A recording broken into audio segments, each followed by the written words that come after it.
ಇಲ್ಲಿ ನೋಡಿ, ಇಷ್ಟೊಂದು ಸುಂದರವಾಗಿರುವಂತಹ ಹೂಗುಚ್ಛವನ್ನು ಇವರು ರೆಡಿ ಮಾಡಿದ್ದಾರೆ. ಸುಮಾರು ಒಂದು 3/4 ಗಂಟೆ ಒಂದು ಹಿಡಿಯತ್ತಂತ ಹೇಳಿಬಿಟ್ಟು ಇದನ್ನು ರೆಡಿ ಮಾಡೋದಕ್ಕೆ. ಇಲ್ಲಿ ನೋಡಿ. ನಮಸ್ಕಾರ, ಎಲ್ಲ ಹೇಗಿದ್ದೀರಾ? ನಾಳೆ ಈ ಒಂದು ಪ್ರದೇಶದಲ್ಲಿ ಡಾಕ್ಟರ್ ವೀರೇಂದ್ರ ಹೆಗ್ಗಡೆಯವರು ಆಗಮಿಸ್ತಾ ಇದ್ದಾರೆ ಈ ಒಂದು ಪ್ರದೇಶಕ್ಕೆ. ಹಾಗಾಗಿ ದೊಡ್ಡದಾದಂಥ ಒಂದು ವೇದಿಕೆಯನ್ನು ಇಲ್ಲಿ ರೆಡಿ ಮಾಡಿದ್ದಾರೆ. ಯಾಕಂತ ಹೇಳಿದ್ರೆ ಇದೇ ಮಧ್ಯವರ್ಜನ ಶಿಬಿರಕ್ಕೆ ಒಂದು ಸಮಾರೋಪ ಸಮಾರಂಭಕ್ಕೆ ಡಾಕ್ಟರ್ ವೀರೇಂದ್ರ ಹೆಗ್ಗಡೆಯವರಿಗೆ ಬರಮಾಡಿಕೊಳ್ಳೋದಕ್ಕೆ ಇಲ್ಲಿ ನೋಡಿ ಇಷ್ಟು ದೊಡ್ಡ ವೇದಿಕೆಯನ್ನು ಇಲ್ಲಿ ರೆಡಿ ಮಾಡಿದ್ದಾರೆ. ನೋಡಿ, ಇಲ್ಲಿ ಸಾಕಷ್ಟು ಬೋರ್ಡ್ಗಳನ್ನು ಹಾಕಿದ್ದಾರೆ. ನಾಳೆ ಒಂದು ಸ್ಥಳಕ್ಕೆ ಭೇಟಿ ನೀಡುತ್ತಿರುವಂಥ ಧರ್ಮಸ್ಥಳದ ಧರ್ಮಾಧಿಕಾರಿಗಳು ಆಗಿರುವಂಥ ವೀರೇಂದ್ರ ಹೆಗ್ಗಡೆಯವರು ಈ ಒಂದು ಸ್ಥಳಕ್ಕೆ ಭೇಟಿ ನೀಡ್ತಾರೆ. ಓಂ ಶ್ರೀ ಮಂಜುನಾಥಾಯ ನಮಃ, ಕರ್ನಾಟಕದ ಕಲ್ಪವೃಕ್ಷ ಅಂತ ಹೇಳ್ಬಿಟ್ಟು ಇಲ್ಲೊಂದು ಬೋರ್ಡ್ ಹಾಕಿದ್ದಾರೆ ನೋಡಿ. ಹಾಗೆ ಗ್ರಾಮಾಭಿವೃದ್ಧಿ ಯೋಜನೆಯ ಮಾತಾಪಿತರು ಅಂತ ಹೇಳ್ಬಿಟ್ಟು ಇದು ಇಷ್ಟೊಂದು ಒಂದು ಈ ಎಲ್ಲ ಸಂಘ ಸಂಸ್ಥೆಗಳನ್ನು ನಡೆಸಿಕೊಂಡು ಬರುತ್ತಿರುವಂಥವರು ಡಾಕ್ಟರ್ ವೀರೇಂದ್ರ ಹೆಗ್ಗಡೆಯವರು ನಾಳೆ ಈ ಒಂದು ಪ್ರದೇಶಕ್ಕೆ ಬರ್ತಾ ಇದ್ದಾರೆ. ಇಲ್ಲಿ ನೋಡಿ, ದೊಡ್ಡದಾದಂಥ ವೇದಿಕೆ ಸಜ್ಜಾಗ್ತಾ ಇದೆ ಅವರನ್ನು ಬರಮಾಡಿಕೊಳ್ಳೋದಕ್ಕೆ. ಇಲ್ಲಿ ನೋಡಿ,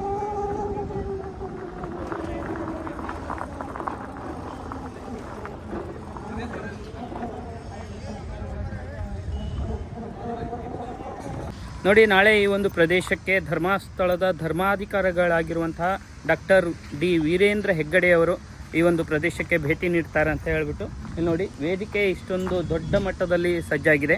ಹಾಗೆ ಇಲ್ಲಿ ಇವರೊಂದು ಸಂಘ ಸಂಸ್ಥೆಗಳ ಯೋಜನೆಗಳು ಯಾವ್ಯಾವ ರೀತಿ ಇದೆ ಅಂತ ಹೇಳ್ಬಿಟ್ಟು ಇಲ್ಲೊಂದು ದೊಡ್ಡದಾದಂತಹ ಬೋರ್ಡನ್ನು ಹಾಕಿದ್ದಾರೆ. ಇಷ್ಟೆಲ್ಲ ಒಂದು ಸಂಘ ಸಂಸ್ಥೆಗಳ ಯೋಜನೆಗೆ ಇವರೇ ಮೂಲ ಬಿಂದು ಅಂತ ಹೇಳ್ಬೋದು. ಇಂಥ ಒಂದು ಎಲ್ಲ ಒಂದು ಸಂಘ ಸಂಸ್ಥೆಗಳ ಮೂಲ ಬಿಂದುವಾಗಿರುವಂಥ ಡಾಕ್ಟರ್ ವೀರೇಂದ್ರ ಹೆಗ್ಗಡೆಯವರು ನಾಳೆ ಈ ಒಂದು ಪ್ರದೇಶಕ್ಕೆ ಬರ್ತಾರೆ. ಕಾರಣ ಏನು ಅಂತ ಹೇಳಿದ್ರೆ ಮಧ್ಯವರ್ಜನ ಶಿಬಿರದ ನಾಳೆ ಒಂದು 8 ದಿನ ಆಗುತ್ತೆ. ಇದು ಕೊನೆಯ ದಿನ ಆಗಿರೋದ್ರಿಂದ ಈ ಒಂದು ಪ್ರದೇಶಕ್ಕೆ ಅವರ ಭೇಟಿಯನ್ನು ಮಾಡ್ತಾರೆ. ಹಾಗೆ ಆ ಒಂದು ಶಿಬಿರಕ್ಕೆ ಹೋಗಿ ಅಲ್ಲಿ ಯಾವ್ಯಾವ ರೀತಿಯಾದಂಥ ವ್ಯವಸ್ಥೆಯನ್ನು ಮಾಡ್ತಾ ಇದ್ದಾರೆ, ಹಾಗೆ ಎಲ್ಲಿ ಎಷ್ಟೊಂದು ಜನಗಳಿದ್ದಾರೆ ಅದನ್ನು ಕೂಡ ನಿಮಗೆ ತೋರಿಸ್ತೀನಿ ಬನ್ನಿ. ಹಾಗಾದ್ರೆ ಮಧ್ಯವರ್ಜನ ಶಿಬಿರ ಏನು ನಡೆಸ್ತಾ ಇದ್ರು, ಈಗ 7 ದಿನಗಳ ಕಾಲ ಇವತ್ತು 7 ದಿನ ಆ ಒಂದು ಸಭಾಭವನದ ಹತ್ರ ಬಂದಿನಿ. ಶ್ರೀ ಶ್ರೀ ರಾಘವೇಶ್ವರ ಭಾರತಿ ಸಭಾಭವನ ಇಲ್ಲಿ ನೀವೇನು ನೋಡ್ತಾ ಇದ್ದೀರಾ ನೋಡಿ, ಇದೆ ನೋಡಿ. ಇಲ್ಲಿ ಶಿಬಿರದ ಅಭ್ಯರ್ಥಿಗಳಿಂದೇ ತಯಾರಾಗಿರುವಂಥ ತೋರಣ ಈ ಒಂದು ಸಭಾಭವನ ನೋಡಿ. ಹಾಗೆ ಇಲ್ಲಿ ಒಳಗಡೆ ಎಲ್ಲ ಅಭ್ಯರ್ಥಿಗಳು ಇವಾಗ ಕುಳಿತುಕೊಂಡಿದ್ದಾರೆ ನೋಡಿ. ಹಾಗೆ ಇಲ್ಲಿ ಈ ಒಂದು ಸಭಾಭವನದ ಒಂದು ಹರೇ ರಾಮ ಅಂತ ಹೇಳ್ಬಿಟ್ಟು ಒಂದು ಬೋರ್ಡ್ ಹಾಕಿದ್ದಾರೆ ನೋಡಿ, ಯಾರ್ಯಾರು ಅಂತ ಹೇಳ್ಬಿಟ್ಟು. ಹಾಗೆ ಇಲ್ಲಿ ನೋಡಿ,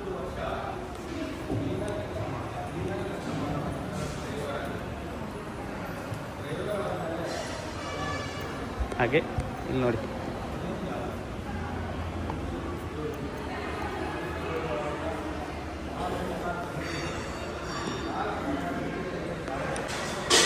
ಜ್ಞಾನಸಾಗರ ಜ್ಞಾನ ವಿಕಾಸ ಕೇಂದ್ರ ಬೆಳಕೆ ಇವರು ಈ ಒಂದು ಸಂಘದ ಒಂದು ಸದಸ್ಯರು.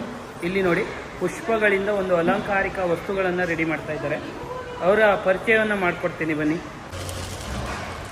ನಮಸ್ಕಾರ ಅಮ್ಮ, ನಿಮ್ಮ ಹೆಸರು? ಲತಾ. ಎಲ್ಲಿಂದ ಬಂದಿರೋದು? ಬೆಳಕಿ. ಇದೆಲ್ಲ ನೀವೇ ರೆಡಿ ಮಾಡಿರೋದಾ? ಹೌದಾ? ಎಷ್ಟು ಟೈಮ್ ಹಿಡಿಯುತ್ತೆ ಇದೊಂದು ರೆಡಿ ಮಾಡೋಕ್ಕೆ? ಹಾಂ, ಹೌದಾ? ಇಲ್ಲಿ ನೋಡಿ, ಆ ಪುಷ್ಪಗಳಿಂದ ಈ ಒಂದು ಸುಂದರವಾಗಿರುವಂಥ ಈ ಒಂದು ಗುಚ್ಛವನ್ನು ರೆಡಿ ಮಾಡಿದ್ದಾರೆ ನೋಡಿ. ಅದೊಂದು ಸ್ವಲ್ಪ ಕೊಡ್ಬೋದು.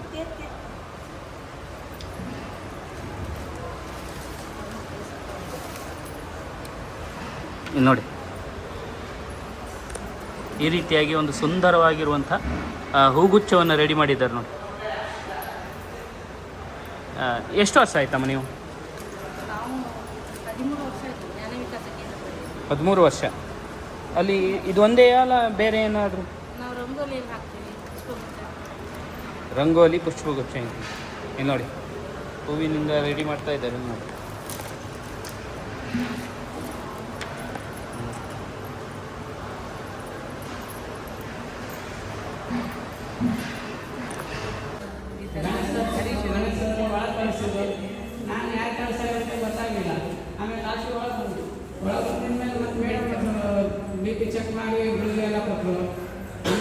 ಎಲ್ಲ ಚೆಕ್ ಮಾಡಿದ್ರು. ಆಮೇಲೆ ದಿವಾಕರ್ ಸರ್ ಇದ್ರು, ತೂಕ ಚೆಕ್ ಮಾಡಿದ್ರು, ಕಳಿಸಿದ್ರು. ಆಮೇಲೆ ಮತ್ತೆ ಎಲ್ಲರೂ ಹೇಳಿದ್ರು ಎಷ್ಟು ಬಿಡ್ತಿದ್ವಿ ಅಂತ ಎಲ್ಲ ಕೇಳಿದ್ರು. ದಿವಾಕರ್ ಸರ್ ಭಾಳ ಬುದ್ಧಿವಾದಕ್ಕೂ ಹೇಳಿದ್ರು, ಮೇಡಮ್ ಅವರು ಹೇಳಿದ್ರು, 4 ಜನಕ್ಕೂ ಕರೆಸಿದ್ರು, 4 ಜನ ತನಕ ಮಾತಾಡ್ಸಿದ್ರು, ಎಲ್ಲರಿಗೂ ಬುದ್ಧಿ ಹೇಳಿ ಎಲ್ಲರಿಗೂ ಇದು ಮಾಡಿದ್ರು.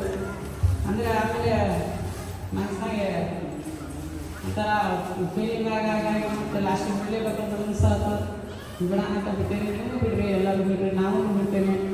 ಇದು ದಿವಾಕರ್ ಸರ್ ಮೇಡಮ್ ಅವರಿಗೆ ನಾನು ಧನ್ಯವಾದ ಹೇಳಬೇಕು. ಯಾಕಂದರೆ ಅವರು ಒಬ್ಬರಿಗಲ್ಲ, ಎಲ್ಲರಿಗೂ ಕರ್ಕೊಂಡ್ಬಂದು ಇಲ್ಲಿ ಎದುರಿಸಿ ಮಾತಾಡಿಸಿ ಎಲ್ಲರ ತಿಳಿಸಿದ್ರು, ಎಲ್ಲರೂ ಇದು ಮಾಡಿದ್ರು. ಮತ್ತು ಅವ್ರ ಮಕ್ಕಳಿಗೆ ನೋಡ್ಯಾರ ಇಲ್ಲ ಗೊತ್ತಿಲ್ಲ, ಬಟ್ ನಮಗೆ ಮಾತ್ರ ಚೆನ್ನಾಗಿ ನೋಡ್ಯಾರ. ಟೈಮ್ ಹುಡುಗಿ ಟೈಮ್ ಎಲ್ಲರೂ ಇದು ಮಾಡಿದ್ರು, ಊಟ ಎಲ್ಲರೂ ಕೊಟ್ಟಾರೆ.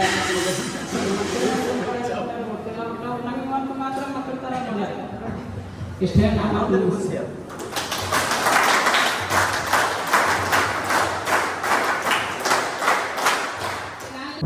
ಯಾವ ಏರಿಯಾಗಬೇಕು, ಯಾವ ಏನು ಹೋಗಬೇಕಂತ ಗೊತ್ತಾಗಿಲ್ಲ. ಹಿಂದಿನೂ ಬರೋದಾಗಿತ್ತು. ಆಗ ಒಬ್ಬ ಅಮ್ಮ ಸಿಕ್ಕರು, ಇಲ್ಲಿ ಒಬ್ಬ ಕಾರಣಕ್ಕೆ ಮಂಗಳೂರು ಚಿತ್ರಗಳು ಸೀದಾ ಹೋದೆ. ಒಂದು ಬಾರವ್ ಸೇರ್ಕೊಂಡು ಕಲಸಿ ಹೊಡ್ಕೊಂಡು ಎಲ್ಲ ಡಿಲೆಕ್ಟ್ರಿಷನ್ ಅಂಗಡಿಯಲ್ಲಿ ಅಲ್ಲಿಂದ ವಾಪಸ್ ಮಂಗಳೂರು ಮಂಗಳೂರಿಂದ ಬಂದು ಹಾಗೆ ಮತ್ತು ಊರಿಗೆ ಬಂದು ಶಿವಮೊಗ್ಗ ಬಂದು 1 ವರ್ಷ ಕೆಲಸ ಮಾಡಿ ಎಲ್ಲ ಡ್ಯೂಸ್ ಮಾಡಿದ್ದೀಗ ಅದನ್ನು ಬಿಟ್ಬಿಟ್ಟಿಂದ ಹೇಳ್ತೀನಿ ಸತ್ಯವಾಗಿ ಹೇಳ್ತೀನಿ.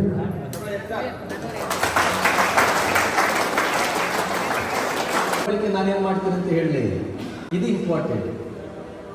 ಇಲ್ಲಿಯ ಮಾತುಗಳನ್ನು ಕೇಳಿ ನಾನು ಸಂಪೂರ್ಣ ಕುಡಿತವನ್ನು ಬಿಡ್ತೇನೆ. ನೀವೆಲ್ಲರೂ ಬಿಡಿ ಅಂತ ಹೇಳಲಿಕ್ಕಿಲ್ಲ, ನಾನು ಬಿಡ್ತೇನೆ.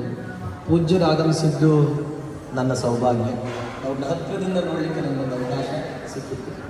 ಇನ್ನು ಮುಂದೆ ನಾನು ಕುಡಿತವನ್ನು ಬಿಟ್ಟು ಒಳ್ಳೆಯ ಜೀವನವನ್ನು ಮಾಡ್ತೇನೆ. ನನ್ನ ಹೆಂಡತಿ ಮಕ್ಕಳನ್ನು ಚೆನ್ನಾಗಿ ನೋಡ್ತೇನೆ. ಯಾರಾದರೂ ಇನ್ನೊಬ್ಬರು ಕುಡಿಯೋಡಿದ್ರೆ ಇಂಥ ಶಬ್ದಕ್ಕೆ ಸೇರಿಸ್ತೇನೆ ಅಂತ ಹೇಳಿ ನನ್ನ ಮಾತು ಮುಗಿಸ್ತೇನೆ. ಇಷ್ಟೇ 3 ನಿಮಿಷದಲ್ಲಿ 4 ನಿಮಿಷದಲ್ಲಿ ಮುಗಿಬೇಕು. ಅದು ಪರಿಣಾಮ ಆಗಿದೆ. ತುಂಬ ದುಡ್ಡು ನಷ್ಟ ಮಾಡಿಕೊಂಡೆ, ಈಗ ಪಶ್ಚಾತ್ತಾಪ ಆಗ್ತಾ ಇದೆ. ನಾನು ಮೊದಲೇ ಕುಡಿತಾ ಬಿಡ್ತಿದ್ರೆ ಇಷ್ಟು ದುಡ್ಡು ಉಳಿತಾ ಇತ್ತು. ಈಗ ಒಬ್ಬರು ಸೂರ್ಯನ ಮಂಜುನಾಥ ಸೋಮಯ್ಯ ದೇವಳಿಗೆ ಎಲ್ಲಿದ್ದೀರಿ? ಅಲ್ಲ ಒಂದು ಸ್ಟೇಜ್.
ಓಕೆ, ಒಂದು ಅಭಿನಂದನೆಗಳು. Very good. ನಮ್ಮ ಮಂಜುನಾಥ್ ಮಾವಿನಕಟ್ಟೆ ಅವರಿಗೆ ವಿಶೇಷವಾಗಿ ಅಭಿನಂದನೆಗಳು. ಚಪ್ಪಾಳಿಸ್ತಾ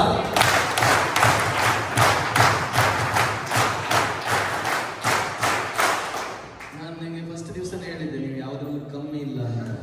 ಹೌದಲ್ಲ? ಅದ್ಭುತವಾದಂತಹ ಪ್ರತಿಭೆ ಇದ್ದವರಿದ್ದೀವಿ. ಎಲ್ಲರಿಗೂ ಅಭಿನಂದನೆಗಳು. ಈಗ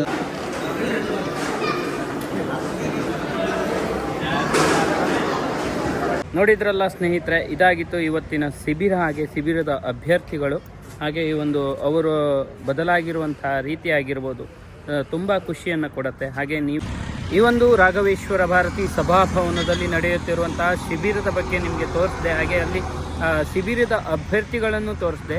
ಅವರ ಮನಪರಿವರ್ತನೆಯಿಂದ ಅವರ ಕುಟುಂಬದೊಂದಿಗೆ ಯಾವಾಗಲೂ ಕೂಡ ಸಂತೋಷವಾಗಿರಲಿ ಅಂತ ಹೇಳಿಬಿಟ್ಟು ಶ್ರೀ ಮಂಜುನಾಥ ಸ್ವಾಮಿಯ ಆಶೀರ್ವಾದವನ್ನು ಬೇಡ್ತಾ ಈ ಒಂದು ವಿಡಿಯೋನ ಮುಗಿಸ್ತಾ ಇದ್ದೀನಿ. ಈ ವಿಡಿಯೋ ನಿಮ್ಗೆ ಇಷ್ಟ ಆಗಿದ್ದರೆ ದಯವಿಟ್ಟು ಲೈಕ್ ಆಗಿ ಶೇರ್ ಆಗಿ ಕಮೆಂಟನ್ನು ಮಾಡಿ ಅಂತ ಹೇಳ್ತೀನಿ. ಮುಂದಿನ ವಿಡಿಯೋದಲ್ಲಿ ಸಿಗ್ತೀನಿ. ಧನ್ಯವಾದ.